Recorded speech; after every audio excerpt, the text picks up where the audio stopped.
जय हिंद दोस्तों। नमस्कार दोस्तों, हम लोगों का क्लास चल रहा है पॉलिटिकल साइंस का। आज जो हम डिस्कस करेंगे क्षेत्रवाद के बारे में डिस्कस करेंगे। ठीक है, आई होप कि आप लोगों की पढ़ाई बहुत अच्छे चल रही है। ठीक है, और आप लोग बहुत अच्छे से तैयारी भी कर रहे हैं। डू स्टडी पे धीरे धीरे अलग अलग कोर्स भी आ रहे हैं, अलग अलग सब्जेक्ट्स के क्लास भी पढ़ रहे हैं। ठीक है, तो आई होप कि आप लोग की तैयारी बहुत अच्छे से चल रही है। पिछली क्लास में हमने राष्ट्रीय राजनीतिक दल के बारे में पढ़ लिया था। आज हम बहुत इंपॉर्टेंट चीज समझने वाले हैं क्षेत्रवाद के बारे में और क्षेत्रीय दल के बारे में। कई बार जो होता है ना, ये क्षेत्रवाद जो होता है ये गले का फांस बन जाता है, ठीक है, देश के लिए। तो आज हम यही सब समझेंगे कि क्षेत्रवाद होता क्या है, क्षेत्रवाद कैसे आया, क्षेत्रवाद से क्या क्या नुकसान हो सकते हैं, क्षेत्रवाद के क्या क्या लाभ हैं, किस तरह से क्षेत्रवाद को संतुलित किया जा सकता है, बैलेंस किया जा सकता है। और ये आपके एग्जामिनेशन पॉइंट ऑफ व्यू से भी बहुत इंपॉर्टेंट है, क्योंकि यहां से क्वेश्चंस बन जाते हैं और थोड़ा सा एनालिटिकल है समस्याओं से, क्योंकि देश भी इस समस्या से जूझ रहा है, ऐसा नहीं कि नहीं जूझ रहा। ठीक है, तो जिससे देश, जिस चीज से देश समस्याओं से जूझता है उसके बारे में कई बार सवाल पूछ लेता है, डायरेक्ट पूछ लेता है। ठीक है, तो हम आज इसी के बारे में देखेंगे। तो चलिए सबसे पहले हम देखते हैं कि क्षेत्रवाद होता क्या है। तो जब हम क्षेत्रवाद की बात करते हैं तो क्षेत्रवाद का क्या अर्थ, थोड़ा सा हम इसको संधि विच्छेद करें तो क्या निकलेगा, क्षेत्र, और इसके बाद निकलेगा वाद। क्षेत्र का मतलब हो गया एरिया, कोई एरिया है, ठीक है, उसी को तो क्षेत्र कहेंगे। ठीक है, तो यहां पे थोड़ा सा ब्रॉडर वे में लेंगे हम।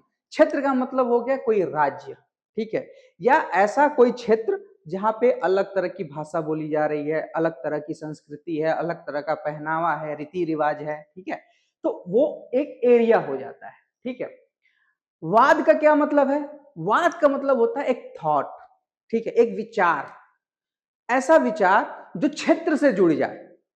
ठीक है, कि हमारी हमारी संस्कृति सबसे इंपॉर्टेंट है, हमारी भाषा ज्यादा इंपॉर्टेंट है, हमारी भाषा को महत्व क्यों नहीं दिया जा रहा, हमारे वेशभूषा को महत्व क्यों नहीं दिया जा रहा, हमारे रीति रिवाज, हमारे खान पान को लेके ना, जब व्यक्ति का विचार बहुत एक्सट्रीम हो जाता है, ठीक है, इतना एक्सट्रीम हो जाता है कि वो देश से ऊपर क्षेत्र को रखने लगता है, तो उसी को हम कहते हैं क्षेत्रवाद। जब भी कोई विचारधारा बहुत एक्सट्रीम हो जाएगा, ठीक है, बहुत तीव्र हो जाता है, तो उसी उसके पीछे लगा देते हैं हम वाद। ठीक है, कि इसके इसके आगे अब क्या ही करें। ठीक है, तो क्षेत्रवाद का बेसिक मतलब क्या हो गया, कि क्षेत्रवाद का मतलब हो गया कि जब लोग राज्य क्षेत्र की भाषा और संस्कृति को भाषा और संस्कृति को क्या करते हैं, राष्ट्रीय हित से भी ज्यादा इंपॉर्टेंस देने लगते हैं। राष्ट्रीय हित से भी ज्यादा इंपॉर्टेंट अपने क्षेत्र की भाषा, अपने क्षेत्र के रीति रिवाज, अपनी क्षेत्र की परंपरा, वहां का धर्म, वहां का कल्चर, उसको देने लगते हैं। तब उसी को हम कहते हैं क्षेत्रवाद। और कई बार ये क्षेत्रवाद जो होता है वो राष्ट्रीय एकता के लिए क्या बन जाता है, चुनौती बन जाता है, और लोकतंत्र में क्षेत्रीय आकांक्षाओं को व्यक्त करने का साधन भी है, क्योंकि लोकतंत्र है तो आप यहाँ पे दबा भी नहीं सकते उनकी बात को। ठीक है, तो क्षेत्रवाद का बेसिक मतलब हो गया कि जब आप अपने क्षेत्र विशेष को लेकर बहुत ज्यादा उग्र हो जाते हैं। जैसे मान लो अभी महाराष्ट्र में जो बिहार के लोग जाते हैं या अदर स्टेट के लोग जाते हैं, उनके साथ भेदभाव होता है, कोई थप्पड़ से मार दिया, चिन्हित किया जाता है ये बिहार का है, इसको पकड़ो, इसको भगाओ। तो ये क्या है, यही एक्सट्रीम लेवल है, विचारधारा है कि महाराष्ट्र के लोग रहें तो मराठी बोलना आना चाहिए। अगर मराठी आप नहीं बोल पाते हो तो आप महाराष्ट्र के नहीं हो। यही तो क्षेत्रवाद है ना, समझ गए। तो जब अपनी भाषा, अपनी कल्चर को लेकर लोग बहुत ज्यादा उग्र हो जाते हैं और कहते हैं भाई ये अगर आपको आता है तभी आप यहाँ पे रह सकते हैं, नहीं तो नहीं रह सकते। या सेंटर में अपनी एक पहचान बनाने के लिए कि उनकी भाषा को, उनके कल्चर को महत्व दिया जाए, उसके लिए भी होता है। राजनीतिक आकांक्षा पूरी करने के लिए भी क्षेत्रवाद का सहारा लिया जाता है। ठीक है, आगे हम ये सारी चीजें देखेंगे। ठीक है, तो आपको ये समझ आ गया कि क्षेत्रवाद क्या है। अगला देख लेते हैं कि क्षेत्रवाद का नकारात्मक अर्थ क्या है।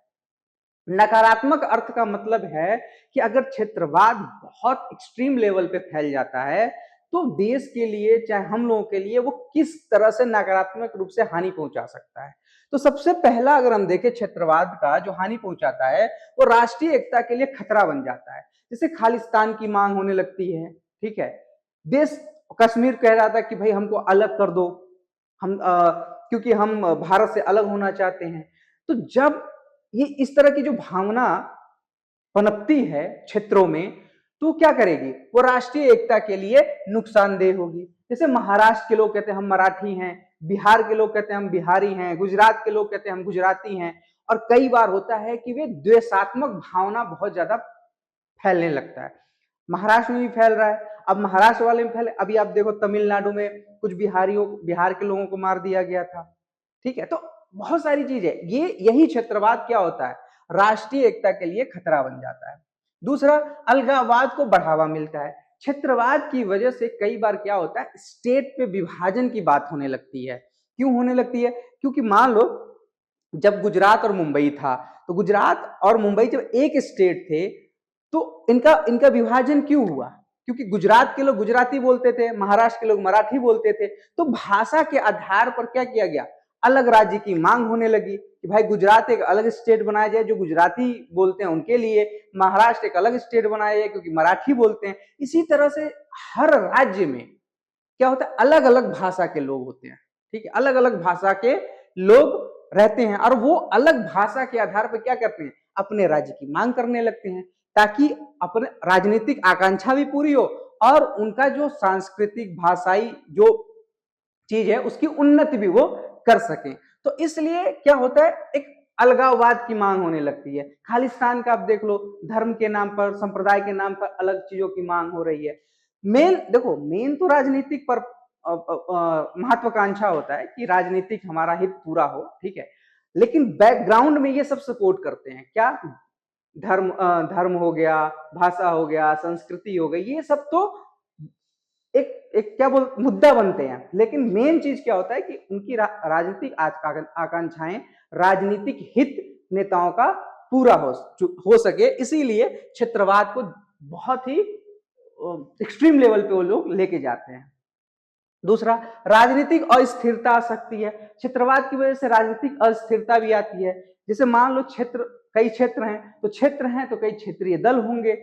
जब कई क्षेत्रीय दल हैं तो उनके कुछ कुछ विधायक, सांसद, ये लोग चुन के सदन में पहुंचते हैं। वहां पे वो क्या करते हैं, बार्गेनिंग करने लगते हैं कि भाई अगर आप हमको ये चीज हमारे कैंडिडेट को मंत्री बना दो, हमारे कैंडिडेट को, हमारे राज्य को ये चीज प्रोवाइड कराओ, हमारे राज्य को ज्यादा धन दो, हमारे राज्य की जो भाषा है, जो कल्चर है, उसको संविधान में लाओ, ठीक है, हमें विशेष राज्य का दर्जा दो। इस तरह की जब चीजें मांग होने लगती है, अगर मान लो कि केंद्र इसको नहीं मानता है या सरकार इसको मानने से इनकार करती है, तो कई बार सरकार ये लोग गिरा भी देते हैं। जैसा कि आप देखे होंगे जब क्योंकि कोलेशन गवर्नमेंट है, और कोलेशन गवर्नमेंट में क्षेत्रीय पार्टियां जो है बहुत इंपॉर्टेंट हो जाती हैं, ठीक है, क्योंकि उनके सपोर्ट से ही सरकार बनती है। अगर बहुमत में सरकार नहीं है तो, जैसा कि आपने देखा होगा अटल बिहारी वाजपेयी की सरकार को जयललिता गिरा देती है, 13 दिन की सरकार होती है केंद्र में, और कुछ राजनीतिक महत्वाकांक्षा पूरी नहीं हो पाती है जयललिता की, तो इसलिए उन्होंने सपोर्ट खींच लिया और सरकार गिर गई। तो इस तरह की चीजों से क्या होता है, राजनीतिक अस्थिरता आ जाती है, ठीक है, और फिर से नई तरह चुनाव होगा लोकसभा का, ये सारी चीजें होने लगती हैं, और इससे देश पे दबाव ही पड़ता है, आर्थिक दबाव पड़ता है, क्योंकि चुनाव होने में बहुत पैसे और बहुत मैन पावर, इंफ्रास्ट्रक्चर, बहुत सारी चीजें लगती हैं, ठीक है। ऐसे हिंसा और अशांति भी फैलती है। कई बार क्षेत्रवाद इतना उग्र हो जाता है कि राज्य में, क्षेत्र में क्या होने लगता है, हिंसा फैलने लगता है, वहां अशांति आ जाती है, और राजनीतिक जो पार्टियां हैं, क्षेत्रीय पार्टियां हैं, उसमें आग में घी का काम करती हैं, ठीक है। तो इस तरह से क्या होता है, बहुत तीव्र हिंसा और अशांति फैल जाती है उस स्टेट में, उस राज्य में, ठीक है।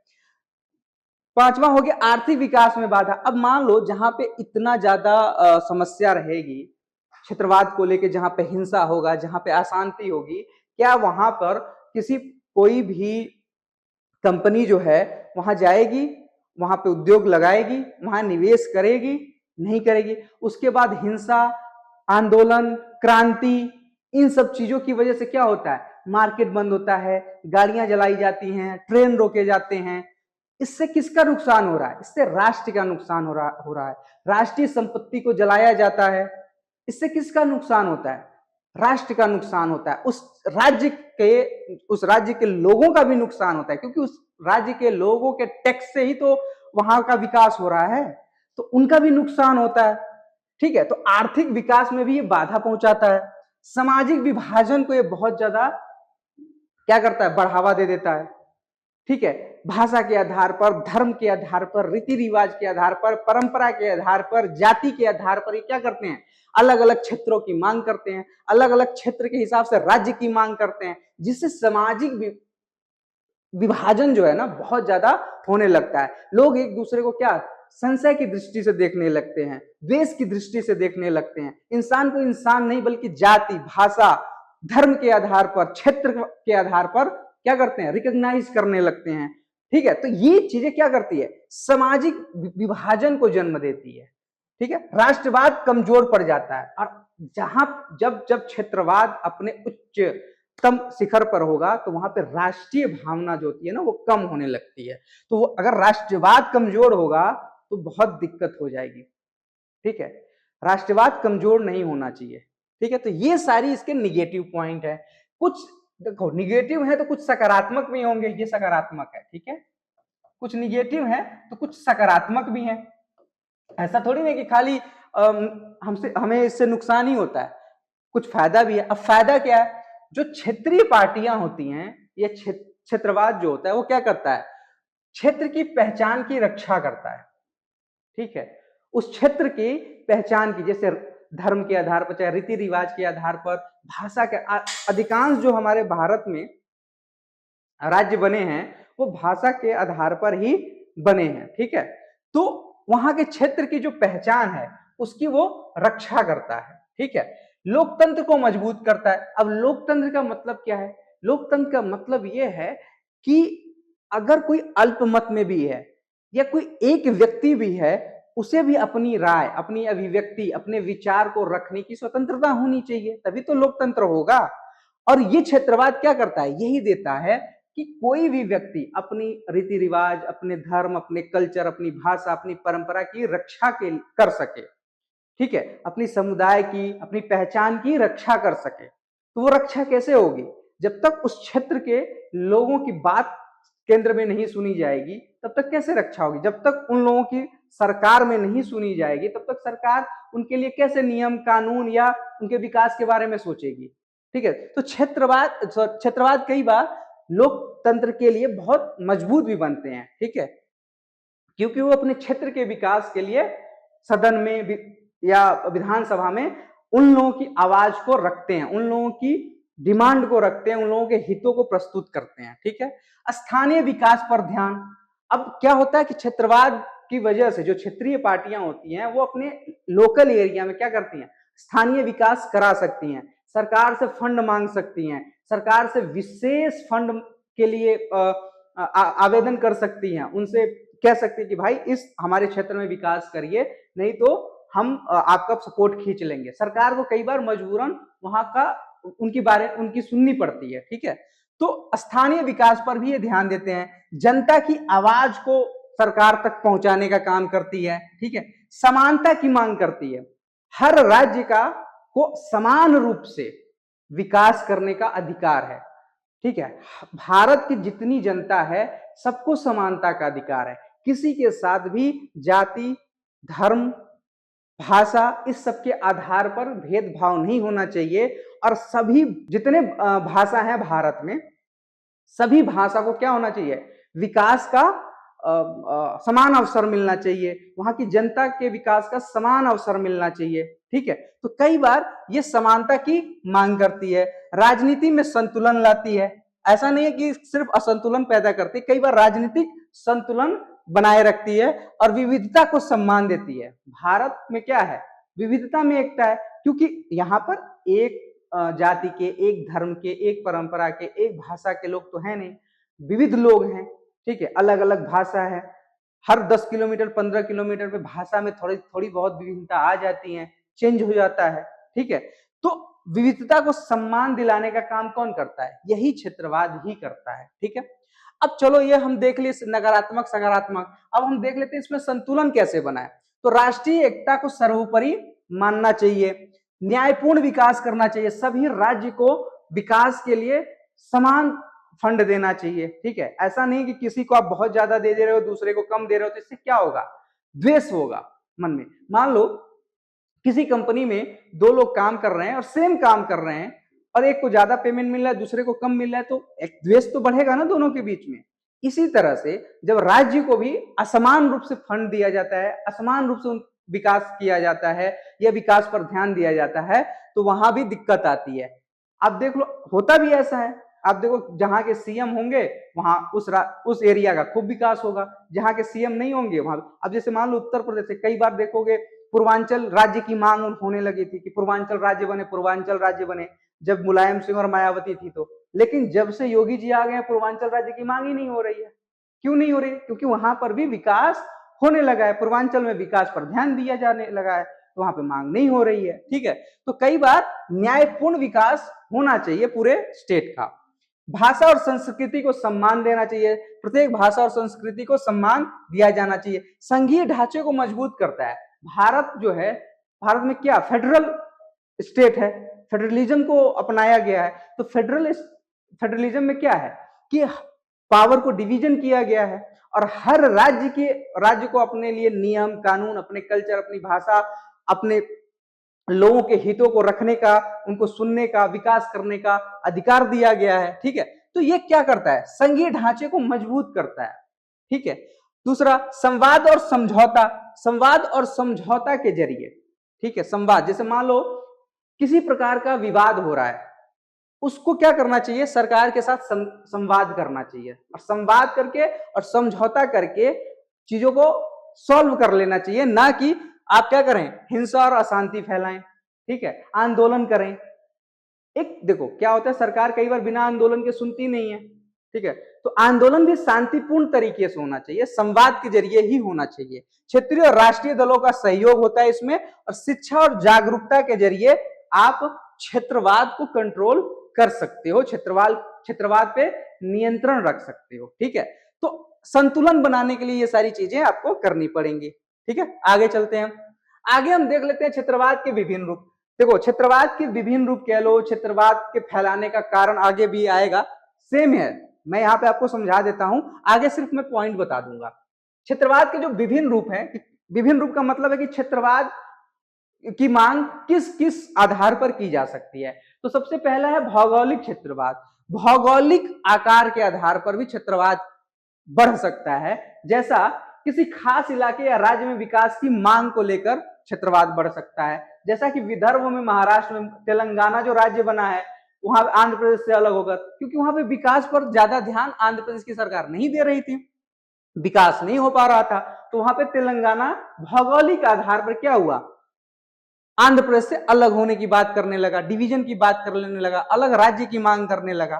तो भौगोलिक क्षेत्रवाद के आधार पर भी क्षेत्रवाद हो सकता है। दूसरा, भाषाई क्षेत्रवाद। भाषा के आधार पर अलग क्षेत्र की मांग, भाषा के आधार पर जो लोग हैं एकजुट होकर वहां पर क्या करते हैं कि भाई हमें एक अलग राज्य दे दो, अलग स्टेट बना के दे दो। तो इसके आधार पर भी क्या होता है? क्षेत्रवाद फैल सकता है। अपनी भाषा को मान्यता और सम्मान दिलाने के आधार पर, जैसे हिंदी आंदोलन हो गया, तमिलनाडु में हिंदी विरोधी आंदोलन हो गया, ठीक है। तो ये जैसे मान लो तमिलनाडु को कह दो कि भाई चाहे जो साउथ इंडियन है उन पे भाषा थोप दो कि भाई हिंदी ही बोलना है, हिंदी में ही सारा सरकारी काम होगा, हिंदी आपको सीखना ही पड़ेगा। ऐसे ही जो हमारे यूपी, बिहार, झारखंड, ये या इस एरिया के लोग हैं, इन पर अगर अंग्रेजी थोप दो तो फिर क्या होगा? फिर तो वो आंदोलन करेंगे, क्योंकि वहां के लोग वहां के लोग इंग्लिश जानते हैं, वहां के लोग तेलुगु जानते हैं, वहां के लोग कन्नड़ जानते हैं, यहाँ यूपी बिहार के लोग भोजपुरी, मैथिली जानते हैं। अब उनको वो सब और हिंदी जानते हैं, अगर उन पर किसी तरह का भाषा थोपा जाएगा तो फिर तो वो भाषा के आधार पर क्षेत्रवाद फैलाएंगे ही, ठीक है। वो कहेंगे कि भाई हम पे क्यों थोपा जा रहा है। तो इसके आधार पर भी क्षेत्रवाद फैल सकता है, क्षेत्रवाद अपने चरम पे पहुंच सकता है। संस्कृति के आधार पर, जैसे वहां की संस्कृति है, परंपरा है, जीवन शैली, इसकी रक्षा करने के लिए भी क्षेत्रवाद की मांग हो सकती है। जैसे उत्तर पूर्वी भारत में जनजातीय आंदोलन हुआ था, ठीक है। इसी तरह से धार्मिक क्षेत्रवाद का अगर हम देख लें, धार्मिक क्षेत्रवाद का मतलब है कि धर्म के आधार पर क्षेत्रवाद, ठीक है, धर्म के आधार पर क्षेत्रीय पहचान की मांग होती है या राजनीति की मांग होती है। जैसे पंजाब में मैंने बताया ना, खालिस्तान की जो मांग हो रही है, ठीक है, ये क्या है, ये धर्म के आधार पर ही तो क्षेत्रवाद की, अलग क्षेत्र की, अलग राज्य की मांग हो रही है। आर्थिक क्षेत्रवाद, जब कोई क्षेत्र अपनी आर्थिक हितों को देखी मानकर आंदोलन करता है, ठीक है, जैसे बिहार है, झारखंड है, विदर्भ क्षेत्र है, ये क्या करते हैं, ये केंद्र सरकार से कह रहे हैं कि भाई हमको विशेष राज्य का दर्जा दो, और विशेष राज्य अगर उनको दे दिया जाता है तो एक स्पेशल पैकेज मिलता है, आर्थिक पैकेज मिलता है, ठीक है, जिससे वहां की स्टेट में अधिक विकास हो सके। तो आर्थिक क्षेत्रवाद भी हो सकता है। राजनीतिक क्षेत्रवाद तो सबसे इंपॉर्टेंट है, इसी के आधार पर ये सारी चीजें काम करती हैं। सत्ता और अधिकार की हिस्सेदारी बढ़ाने की मांग को लेकर क्या हो सकता है, क्षेत्रवाद बढ़ाया जा सकता है। जैसे गोरखालैंड हो गया, दार्जिलिंग में, पश्चिम बंगाल में ये सारी चीजें चल रही। तो देखो ये सारी जो पॉइंट्स हैं, ये क्या है, विभिन्न रूप से क्षेत्रवाद को फैला सकती हैं या क्षेत्रवाद को बढ़ाने का कारण भी है, कॉज भी है, ठीक है। तो आप ये पूरे अच्छे से समझ गए। चलिए आगे हम देखते हैं। अब आगे हम देख लेते हैं कि भारत में क्षेत्रवाद का विकास कब से हुआ। तो क्षेत्रवाद के विकास में सबसे इंपॉर्टेंट रोल निभाए हमारे साम्राज्यवादी जो शक्तियां थी, जैसे ब्रिटिश लोग थे। उन्होंने क्या किया, भारत को कई सारे इलाकों में बांट दिया, प्रशासन के लिए अलग अलग राज्य बना दिए, अलग अलग प्रांत बना दिए, ठीक है, और हर प्रांत में अलग अलग तरह का सिस्टम बना दिया।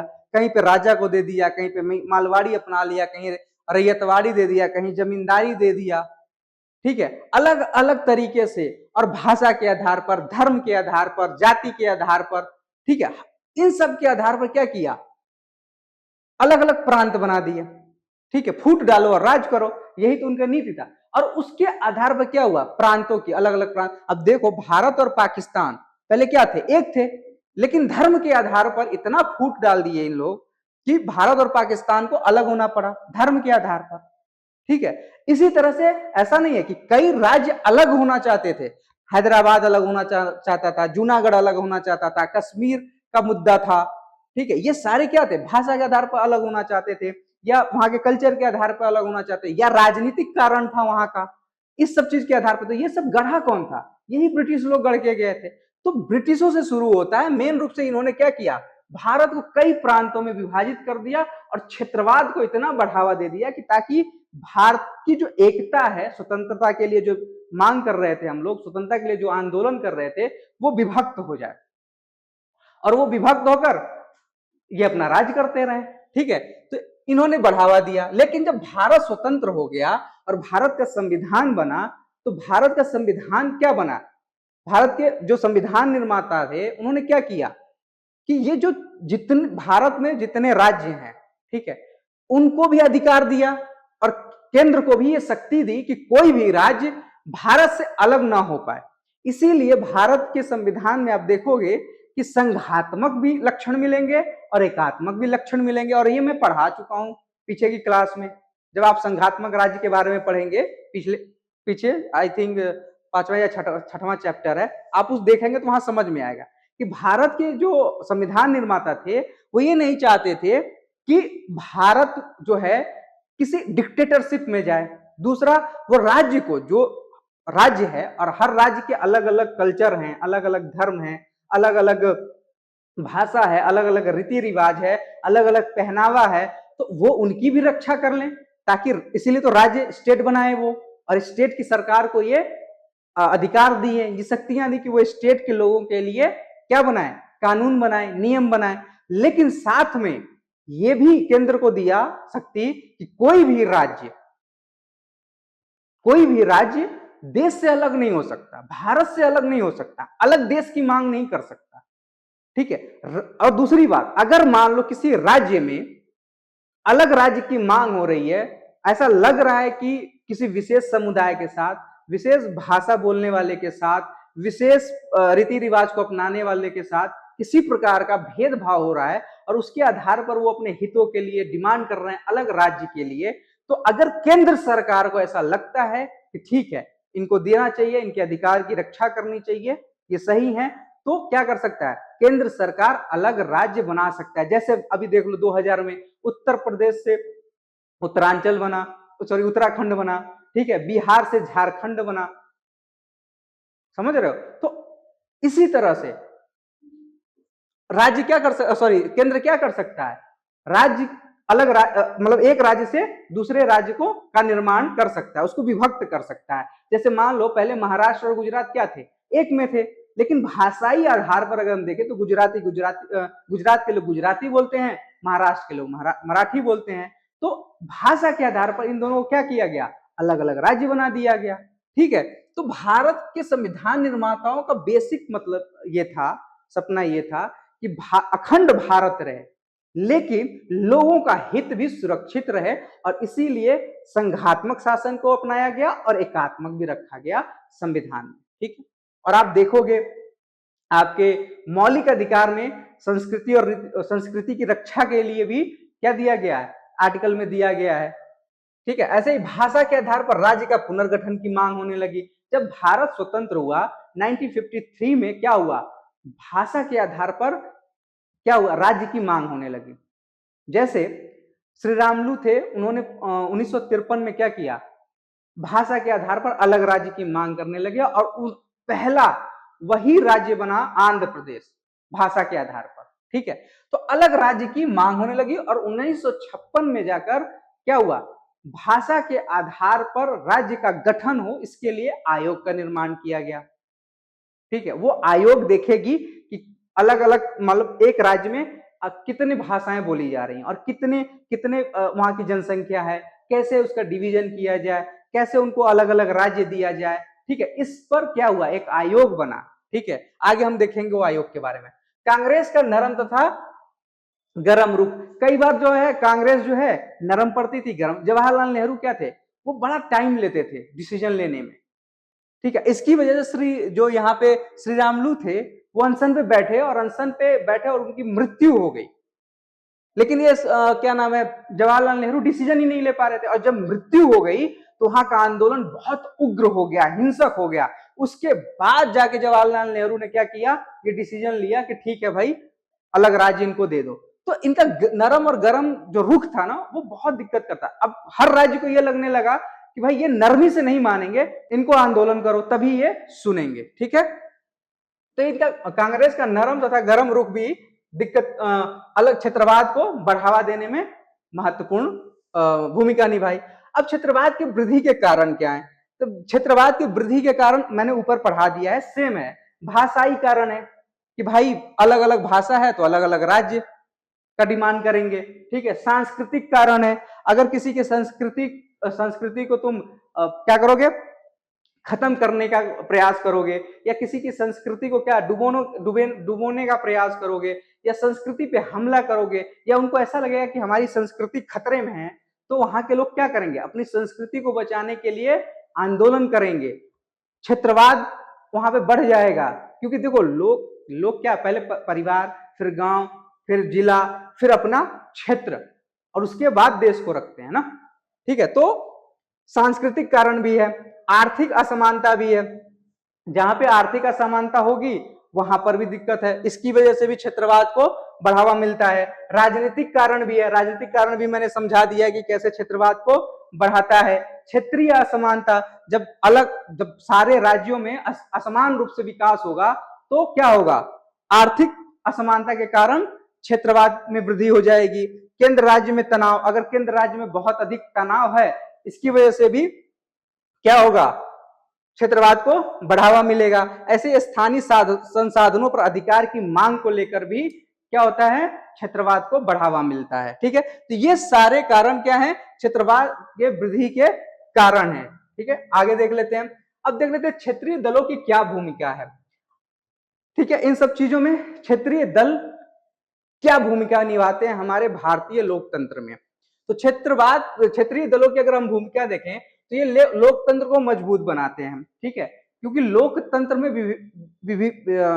विविधता को बहुत ही ज्यादा इंपॉर्टेंस दिया जाता है। अगर विविधता नहीं रहेगी तो लोग अपने विचार कैसे रखेंगे। जैसे मान लो बहुमत लोग अल्पसंख्यक जो है उनकी चीजों को दबा दें, ठीक है, उनकी मांग को दबा दें, उनके रीति रिवाज को दबा दें, उनकी संस्कृति को खत्म कर दें, तो फिर वो लोकतंत्र नहीं है ना। लोकतंत्र का मतलब है कि अगर एक व्यक्ति भी सरकार के विरुद्ध या अपना एक स्वतंत्र विचार रखता है तो उसको रखने की आजादी होनी चाहिए, रखने की स्वतंत्रता होनी चाहिए, रखने का अधिकार होना चाहिए। अगर वो अलग तरीके से सोच रहा है तो भी वो अपनी बात रख सकता है, और ये भारतीय संविधान के मूल अधिकार में है, ठीक है। तो लोकतंत्र को मजबूत बनाने का काम कौन करता है? ये क्षेत्रीय दल करते हैं। मान लो सरकार किसी तरह का कोई गलत डिसीजन लेती है या उस क्षेत्र के विरुद्ध कोई डिसीजन लेती है गलत, या उस क्षेत्र के रीति रिवाज, उसकी संस्कृति, उसकी आर्थिक विकास पर किसी तरह का आघात करती है, तो ये क्षेत्रीय दल ही क्या करते हैं? आंदोलन को लीड करते हैं और वहां के लोकतंत्र की रक्षा करते हैं। अब क्षेत्रीय हितों की रक्षा की भी जिम्मेदारी किन पे है? इन्हीं क्षेत्रीय दलों पर है, ठीक है। जैसे अगर आप देखो, क्षेत्रीय दल आम जनता की स्थानीय समस्याओं का क्या करते हैं और आकांक्षाओं का वो सामने लाते हैं। कहां पर? संसद में। इससे लोकतंत्र ज्यादा प्रतिनिधित्वपूर्ण बन जाता है। क्षेत्रीय हितों की बात करें तो ये दल अपने राज्य या क्षेत्र के लोगों के क्या करते हैं? उनके भाषा, उनकी संस्कृति, उनकी संसाधनों की रक्षा करते हैं। उदाहरण के लिए अगर हम देखें तो डीएमके हो गया, टीडीपी हो गया, जो आंध्र प्रदेश में ये सारी पार्टियां हैं। एक डीएमके तमिलनाडु के, टीडीपी कहां की है? आंध्र प्रदेश की। ये क्या करते हैं? भाषा और संस्कृति और संसाधनों की रक्षा करते हैं। तो ये क्षेत्रीय हितों की रक्षा कर रहे हैं। केंद्र सरकार पर नियंत्रण, जब कोई पार्टी केंद्र में बहुमत में नहीं होती है तो क्या होता है? यही क्षेत्रीय दल जो है सहयोग करते हैं, उनकी सहयोग आवश्यक हो जाता है, जिसको हम कोलिशन गवर्नमेंट कहते हैं, गठबंधन सरकार कहते हैं। इससे केंद्र सरकार को संविधान के संघीय ढांचे का पालन करना पड़ता है, ठीक है। जब ये कोलिशन में होंगे तो वो दबाव बना सकते हैं, क्षेत्रीय दल दबाव बना सकते हैं अपने अधिकार को मानने के लिए। अब वहां केंद्र सरकार से फंड ले सकते हैं, ठीक है, अपने राज्य के विकास के लिए, अपने क्षेत्र के विकास के लिए। तो क्या होता है? इससे संघीय जो ढांचा है संविधान का, ये बना रहता है, ठीक है। आगे हम देख लेते हैं राजनीतिक जागरूकता। क्षेत्रीय दल जो होते हैं ना, वो स्थानीय जनता को राजनीति में क्या करते हैं? भागीदारी देते हैं। अब जैसे मान लो अगर हमें और आपको राजनीति में जाना है तो क्या बीजेपी और कांग्रेस हमको दे देगी? भागीदारी देगी? क्योंकि बड़ी पार्टियां हैं ये। और जब ये बड़ी पार्टियां, तो क्या हमको वहां पर इतना इंपॉर्टेंस मिलेगा? नहीं मिलेगा। तो हम अगर हम और आप अपनी राजनीति शुरू करना चाहते हैं, सीखना चाहते हैं, तो हम कहां से सीखेंगे?